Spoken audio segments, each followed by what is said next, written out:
What's up, everyone? My name is Evan Sarakis, and welcome to the NYC Hoop School podcast. Here at NYC Hoop School, we believe that basketball players all around the world struggle to get game results because they don't have the right guidance. Our mission is to provide the best basketball education to players, trainers, coaches, and parents because everyone deserves a chance to reach their full potential. Today, we have a special guest on, Ryan Kennedy from GrindCityTraining, and we're going to discuss a ton of topics. We'll go through Ryan's story, his view on skill enhancement, our relationship building NYC Hoop School events together, different development tips, common problems with players, and so much more. Ryan Kennedy is a very good friend of mine, and we've been running tons of events and clinics together. He is a huge part of this NYC Hoop School team, and I can't wait to dive into this conversation with you all.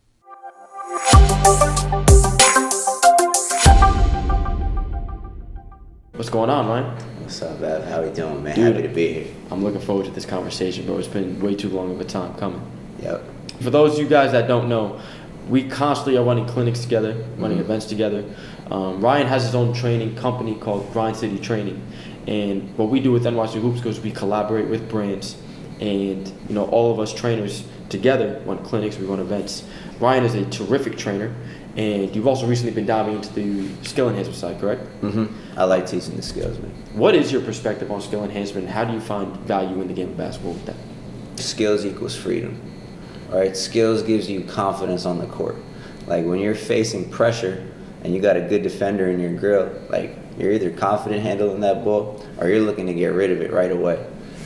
So I really take a lot of pride in even taking those kids that, they're facing pressure, their back turns to the basket, ball goes over their head, they're standing straight up, they're not low. I like taking those kind of players and teaching them how to dribble, teaching them how to use their footwork, play at the right levels, play with the right speed. Fix flaws in their movement and make the game easier for them, make the game fun for them. Because as you get older, if you're not naturally acquiring these skills that other kids are, you lose interest in basketball. You fade out, you'll find another sport. So really, I want to, just teach kids how fun basketball could be. Because I still play all the time, and I have a really fun time playing pickup because I have skills. And every time I go out there, I know how to get buckets. I'm looking to cross people over. I know how to make plays for my teammates. Like, the game of basketball is very fun. Would you say that the only way you could reach your full potential as a player is if you dove into skill enhancement and unlock those, different aspects of your game through that? I wouldn't say the only way, because, there's plenty of examples of players out there who haven't dove into skills training and still turned out to be, unbelievable Well, here's players. my argument. Imagine that they did do that. They would be better. Even better. They would be even better. I think it's a missing element with this game of basketball for sure. And there's a lot of misunderstanding around it. And I would agree with you, man. I love skill enhancement. I remember when I was first starting my training career, that's what I dove into. And I feel like it built out my foundation for my training career because you see the game differently when you see skills. Yeah. And now when you have that foundation, all of your reps that you go through, you just see the game differently. You also teach the game a lot better when you understand skills. I would agree with you, man. But that's awesome, man. So let's backtrack. So recently you've been diving into that. How did your training career start? My training career started as soon as my playing career ended. I played at Farmingdale State College out in Long Island, for those viewers who don't know. Hate to interrupt. He's a terrific player, by the way, guys. If you ever go back to the CYO leagues, he's a legend through there. In high school, you were dominant. At Farmingdale, you had a terrific career. So it's not like you just ended your playing career and that was it. You were a terrific player. I appreciate that. Yeah, but continue. So my senior season in college ended right when COVID started. So when COVID happened, they took down all the hoops in the parks and stuff. That was crazy. There's nowhere to play. I was still running workouts though. Were you? I was. You had a secret spot? No, we were outside. We were not like during the COVID, but once it opened up, none of the parks had rims. Right. We were doing outdoor workouts, ball handling, strength and conditioning. It was awesome. That's fun. Yeah, it was awesome. Good time, man. Good time. But continue. Yeah. Well, unfortunately, I hadn't already started my training career at that point. That's one thing I've always admired about you is like you started so young, like you knew at a young age what you wanted to do, and I mean it's obviously paid off because, I mean, what you are now as a trainer is, you know, I'm blown away at times. Appreciate you. But yeah, I mean, once they did put those hoops back up, that's when I got started. That's when I went to the park. You know, it was my first time playing in a while because I wasn't playing no basketball over quarantine. I got into friggin' boxing. But once I started playing again, I saw the kids playing. I'm like, damn, like they have a whole career ahead of them. Like, I should help them out with that. I love that. I love that. So it started, you know, Jacob Gomez. He's been at events. I seen him playing at the park one day, and we had a mutual friend who I was doing calisthenics with. And we were just kind of discussing life and stuff and like what we were going to do with our futures and stuff. And I had mentioned like, yeah, I want to get into basketball training. And he's like, yo, you should go over there talk to Jacob. And I was like, you're right, man, I should. Because I seen him, bro, and this kid could play. Yeah. Young dude, he's like 8th grader at the time. So I just went up to him, started playing with him, started a conversation with him and stuff. And it's like, yeah, what are you doing tomorrow morning? You want to come here? I'll train you. And it started from there, man. You had a very successful summer your first year. I did. And it was because I was just all I wanted to do was train, bro. Like I would be at Maurice for like 6 hours straight. Just I remember you used to tell me that, and it's not like it's like 50, 60 degrees outside. There were days where I seen you, with the stories. I'm like, yo, it's 100 degrees outside. My son is still outside. I burned through like at least 30 bottles of sunscreen that summer. That's it, bro. So that's awesome. So how many years has it been? It's coming on 3. I think 3 years. Like 2 point some. That's awesome. And so you continue through it. You're building your clientele. Mm-hmm. And what's pretty dope now is we've got these NYC Hoop School events we're running together. Yes. I think it's been really exciting, bro. Yeah. It's crazy to think it's only been about 6 months. Yeah. And I mean, when I think of NYC Hoop School and the experiences we've provided, the first one that jumps right off the page is the camp we ran back in August. That camp was sick, bro. Dude, I remember I had to leave early on Thursday. I missed the last day. On the content day, you missed all the pictures. Missed a good day. But that camp was unbelievable, bro. I can't wait to do another one. No, and that was my parting message to the players. I was like, yo, I really hope you guys are soaking all of this in and really enjoying this experience because I am jealous of all of you right now. For everyone that doesn't understand what we did that week was we had 5 days in the gym, 8 hours per day. So that's 40 hours of development. And what we did is we teamed up multiple training brands to provide a ton of value through a structure and a system we were creating together. That week was unbelievable. And players really got better. They come back to me during the high school season. It was like, yo, everything we learned, man, especially on the spacing side and the skill side, like, they were applying. And that's why I'm really looking forward to this offseason as we continue to run clinics and events, the academy and everything in between. Is just like, the impact we're making on these players, we're going to be shaking things up in New York City, man. Yeah, and that's our job as trainers, man, because listen, coaches have to coach a team. They can't coach individual players. So there's going to be a lot of skills, a lot of, like if you're maybe 13th, 14th, 15th guy on the team and you're not getting these reps in practice, you're not getting the experience, you're not going to really understand the flow of the game and these game concepts. So we can bring them into our environment and everyone gets reps and everyone gets like really detailed teaching. So I think that's why we can provide them with such a valuable experience. And we show them the aspects of the game that they aren't really taught in their high schools. Because to me, I always think that there's a lack of teaching concepts and too many sets in high school. And so especially what we're doing is just like teach them how to play the game the right way when they do get back to high school, especially after this offseason, man. It's going to be really fun and exciting to see how they respond to all of that. Yeah. I'm excited to pop out to games this year and see our boys play. Yeah, right, man, dude. And girls. We're going to be helping a lot of girls. We got to show love to the girls. So let me ask you this, man. If you were to say your vision of the game, how you would want to make an impact on it, what would it be? How would you like to see the game changed? What would be your vision? Kind of just this, like I was guilty of it. I played so much AAU, bro. I was traveling everywhere every weekend, playing on as many teams as possible. Like Saturday, Sundays, I was playing 5 games in a day. And was that the best plan for my development? Probably not.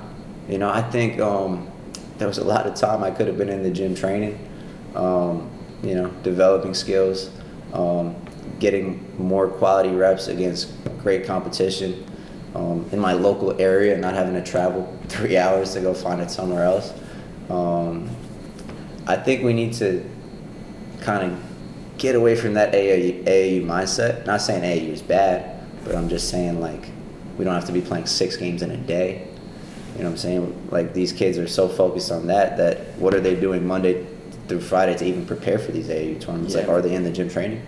And you know, I was thinking too is, a lot of times we talk about replacing the AAU, but to me they don't even enhance and take all the opportunities they get from AAU. Yeah. For example, if you are playing 6 games over a weekend, those are 6 games you can break down, analyze, see weaknesses in your game, learn from, like really dive into the detail, and now you could spend the following week trying to fix those issues and see those reoccurring themes in your game. So to me, I look at AAU actually as a strength at times. But players don't even take advantage of that. 99% of players don't take advantage. No, it's necessary, but there's got to be a balance. And and that's what I was going to say too. There needs to be a balance. So, 100%. Players should be looking forward to an AAU tournament, saying, I haven't had one in 2 weeks. Let me go play 6 games. It shouldn't be, all right, another tournament this weekend, because then that's too much, man. Because then they're not locked in. You should have like little mini training camps to prepare. Yes. For these weekends. Dude, that would be ideal, man. But really, because when you think about it, like, AAU should be looked at as a performance opportunity. Right. Not just a play every weekend type of thing, because you do need a development period. Yeah, but part of the problem I have with AAU is, like, how many times are some of these AAU teams practicing during the week? I know a lot of AAU programs where they practice once a week, sometimes not even once a week, and then they go play on weekends. So it's like these kids are just going out there, and it's like just go freestyle. Oh yeah, for sure. You know what I'm saying? They don't have an offense. They don't have a structure. They're not getting taught by the guy who's coaching them on the weekend. So it's a really difficult environment to play in sometimes. And usually there's just 1 or 2 guys dominating the ball. So those guys are getting all the reps, getting better. Yeah. And then you got another 8 dudes that aren't really doing much on the court. They're wasting a lot of their time that can be spent in the gym. That's where that balance is most important. Wasting their gas money. Yeah, for sure, man. It's a huge problem with the game. So would you say that's part of your vision of something that you want to make an impact on, or would you look more so at specifically at players? I want to expose kids in the New York City area to high level training. Yeah. Like training that really breeds results. Like a place like, damn, I had a bad game today. I need to work on this. I need to improve. Like, or I just simply need guidance to reach my full potential. Exactly. I'm going to Ryan. I'm coming to GrindCityTraining. Yeah. We got work to do. Hit me up. I'm there, man. And you've got a style to you too, which I love. Yeah. Not a lot of trainers have that special style of, like, that swag, that grit, that intensity to them, which I think is awesome. Yeah. It makes you different. 2 of my favorite things to teach are playing swag. Like, I tell my sister all the time, man, you got to get some swag. Like, sometimes I'll be getting shots up with her, and like she'll miss a shot, so like you give her change, she gonna make her layup. She shoots a regular layup every time. I'm like, Grace, like, you gotta get a little package going here. Be attacking Grace. Yeah, shout out Grace, I love her. Let's cover this topic because I have a sister as well. Yeah. Training the sister is tough. It is, bro. They don't listen. Yeah, it's not easy. I wish they listened. I love my sister to death, but if she listened to me, she would be. I feel the same, man. I feel the same, but it's all good. Listen. I still got faith that same we're gonna work this off. My sister's coming back in the gym once the academy opens up, and she gonna listen. Yeah, and if they're listening to this podcast, this will hold them accountable. Let's go. Can't make us look bad. Okay. Let me throw a question out at you. So, if you were to create a perfect off season to develop someone, what would be the buckets that need to be filled? It starts with a schedule. Yes. You got to be an organized individual. You got to know, like, okay, today it's a Sunday night. I got to have my Monday, Tuesday, Wednesday, Thursday, Friday, Saturday laid out. Beyond that, I'm big on scheduling out the month. Scheduling out the full off season. Schedule out the whole summer. They should understand it, but continue. I would agree with you on that. I always say schedule. I'm putting myself in a college basketball player's shoe. I'm reminiscing here. I would do a skills training session, like in the morning time, where it's like I might have specific focus. Like, okay, today I'm gonna go really ball handling heavy, really finishing heavy. Like, I need to work on getting to the rim and being able to score. And then I might have another day where it's like, okay, I'm working on my mid-range game. I'm working on moves that will get me to spots and getting good legs on my jumpers and making sure that I'm moving at game speed, and these are reps I can take to the game. And then maybe Wednesday I'll take it light. Maybe Wednesday I'll just get shots up in the morning and follow like a kind of pattern like that. And then it's like, okay, that's 9 to 10:30, 9 to 11, however long. I mean, you could be in there 9 to 10 if you're really efficient, right? And then I'm breaking, I'm resting. I would come back at like maybe 2, get a lift in, work with a strength coach. And it doesn't always have to be a lift in the weight room. Like maybe today I'm just going to the park and running sprints, or I'm going to the bars and doing some calisthenics or something. Just something that's going to enhance my body, make me stronger, make me more of a physical presence. And sometimes it's as simple as like look good, feel good. Like if you're looking at yourself in the mirror and you're like, damn, I've put on some muscle, like that builds your confidence. And then I would say maybe 2 or 3 times a week, look to play some pickup, look to play some live games, maybe some one-on-one with somebody you know is a competitor. Like, you know, when me and you go at it, and we play one-on-one. Like after 3 games, it feels like you played a whole game. Yeah. You know what I'm saying? Because we have to defend on every possession. And when we play with no dribbles and stuff like that, you could be playing a lot of defense. And I mean, I think that's how I would go about it. I would agree with you on that. I think even just to add on to that, just some elements that a lot of players just miss, the relationship side of things. Yeah. You know, I remember, one goal that I have for players always is at least be in contact with your coach. Yeah. Every once in a while. Right. Your teammates. Yeah. You're gonna be that guy that doesn't see your teammates for 8 months and be like, oh, I'm back. Yeah, If you want to be a leader, you're reaching out during the off season, right? So the relationship side they miss. No, that's excellent. And the IQ side as well. One thing is I feel like players should be scheduling in when they watch film. Yeah. Whether it's after their AAU games or it's, every morning, you're watching some kind of film because now you're developing your IQ. And exactly, some kind of film. Like, Yeah. And part of that some kind of film has to be your own film. Yeah. Like, you got to be seeing yourself play, but like, what level are you trying to get to? You're trying to play college basketball? All right, we'll watch the basketball that unfolds at that level. Yep, watch it. And even the third thing I would say too is just like, there's a ton of players that don't incorporate their own self-development, like reading.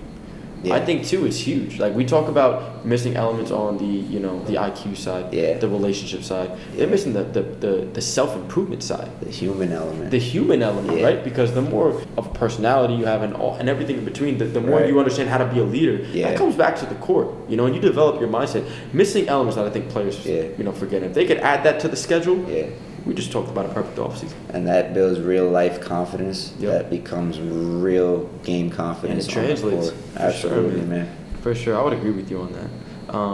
That's one thing I wish I really did more of all throughout high school, college, was read books on topics that I'm interested in or like stuff I need help with. What's your top 3 for players? If you would have a top 3 that would be like, it would make the dramatic impact on your game, what would it be? You want me to give you some time to think about it? I can share mine? Go ahead. All right. The one thing. Okay. Tim Grover's books, Winning and Relentless. Yep. And the third one is I would say, Think and Grow Rich. Just to expand your mindset on how powerful your mind is. What was your top 3? Did you read Outwitting the Devil? I have not. Napoleon Hill? I have it though. That was a little better than Think and Grow Rich. Wow. And Think and Grow Rich is a fire. Wow. Yeah. No, it's big. I'm diving in. Yeah, you should read that. I'm diving in. What would be your top 3? Well, it's funny because like I actually had a player this season. It was Xavier, our freshman team, who was kind of like, struggling with confidence and stuff like that. So like I gave him 3 books to read, and it was Emotional Intelligence, because I feel like that really helped me kind of understand like human psychology and like my own feelings about stuff. I gave him that one. I gave him The Upside of Stress, which basically just talks about how like, people believe stress is like something that needs to be avoided at all costs, when in actuality it can be really good dealing with a certain level of stress day in, day out, because that's growing you as an individual.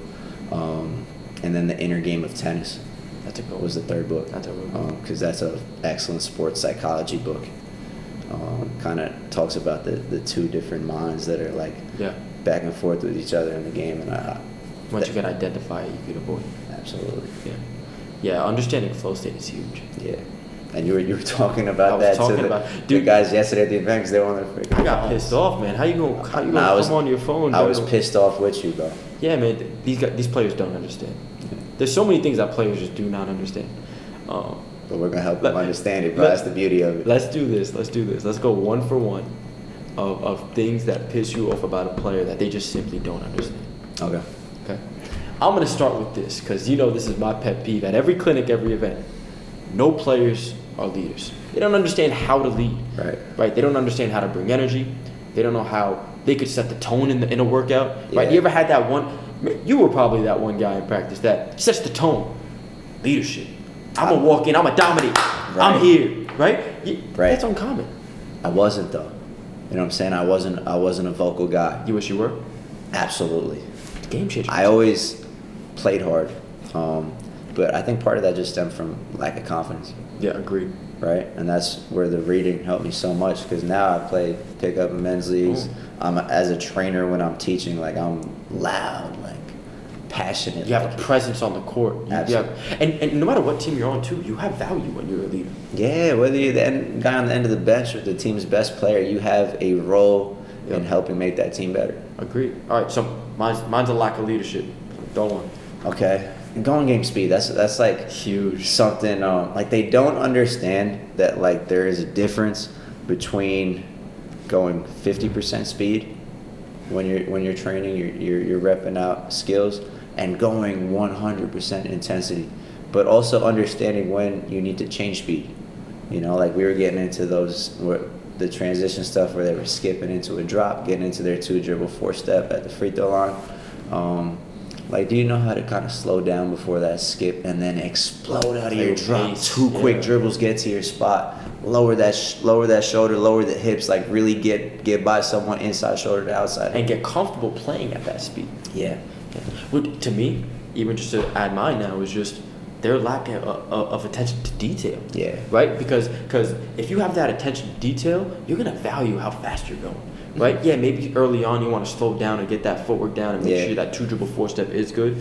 But you got to be able to have that attention to detail, lock in on the details, master that. So now when you go game speed, it's effective. Mm-hmm. Now your training's getting better. Now that's going to compound over time. You're going to be a better player. Yeah. It's crazy when that players show up to workouts. Mm-hmm. Most players show up to workouts. They don't have that intent.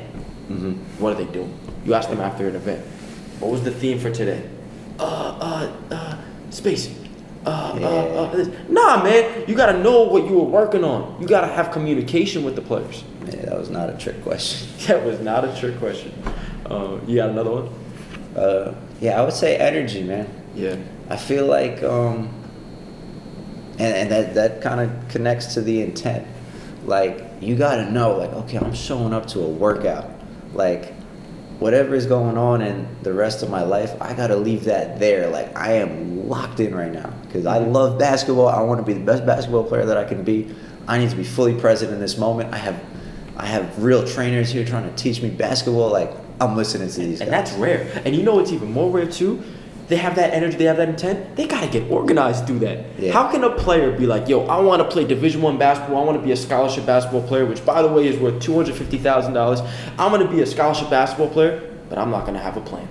Yeah. You don't think LeBron James has a damn plan?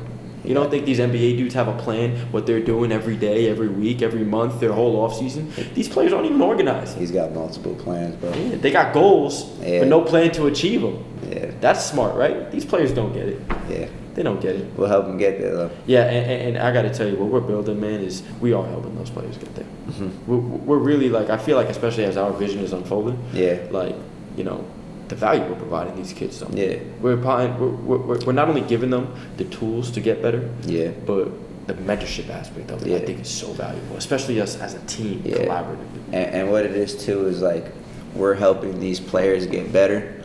They're helping us get better as trainers. Yes. Because every time we do these events, bro, I see it. I see it in you. I see it in Greg. I see it in Ev Chaco. Like, we're growing as trainers. Like, we're learning how to teach the game. Like, a lot of people, when they think of basketball training, they think of, like, oh, it's just a guy who, puts you through a workout, might set up some cones, get your rebounds. It's so far from that. So much more than that. And especially with what we're building is like we're building each other up, and I feel like that's what's so special. It's just like we're not only making each other better, but like the value we're providing these players is even better, and it's just getting better and better. And especially with the system that we've been just continuing to improve event after event. It's only been 6 months we've been together. Yeah. And who knows where it's gonna be in 5 years. It's gonna be a whole lot better than it is now. It's gonna be beautiful, but we're gonna change the game. Yeah, man, let's do it. New York City's gonna be fun, man. Yep. But dude, man, I'm sure this will be one of many. Yeah. We're definitely gonna do more of these. Cobra. Is there any last words you want to maybe give some players or trainers, or a final message? Yeah, to players, just be students of the game. Like we were talking about, there's multiple kind of boxes you got to check off. Like, are you working on your body? Are you working on your skills? Are you working on your brain? Watching the film, reaching out to mentors, coaches who can help you. Are you working on that human element we talked about? And really try to be the best that you can be. You can't just talk about it or think it's going to happen on its own. It takes a lot of effort. Are you all in or all out? Absolutely.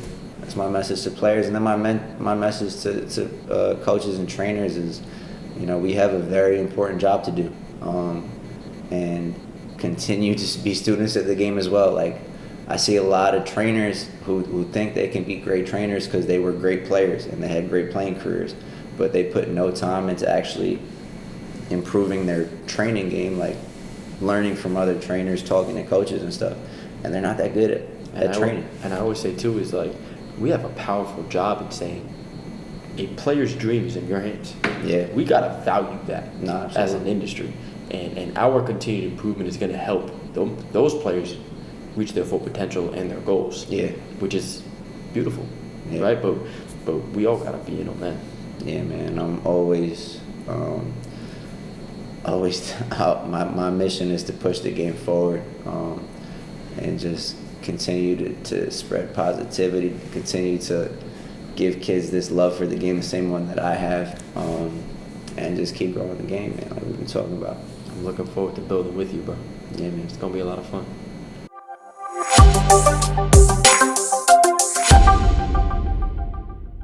At the end of each podcast, we give you an execution tip to become a better basketball player. And the execution tip for this podcast is to find one skill that you need to improve on. In our conversation with Ryan, we talked about how skills equals freedom. What is one skill that if you worked on would help you improve your game and take your game to the next level? Find that one skill. Maybe it's applying a certain footwork, being able to move a certain way, getting your shoulder a little lower, whatever skill that might be. Find one skill, lock in on it for the next few days. If you can improve your skills, you're going to be more free as a basketball player, you'll enjoy the game more, and it'll ultimately help you reach your full potential. As always, make sure you continue to tune into our NYC Hoop School podcast. It's been amazing how fast we've been growing. Make sure you follow us on all platforms at NYC Hoop School on Instagram, TikTok, YouTube, and I look forward to seeing you in the next one.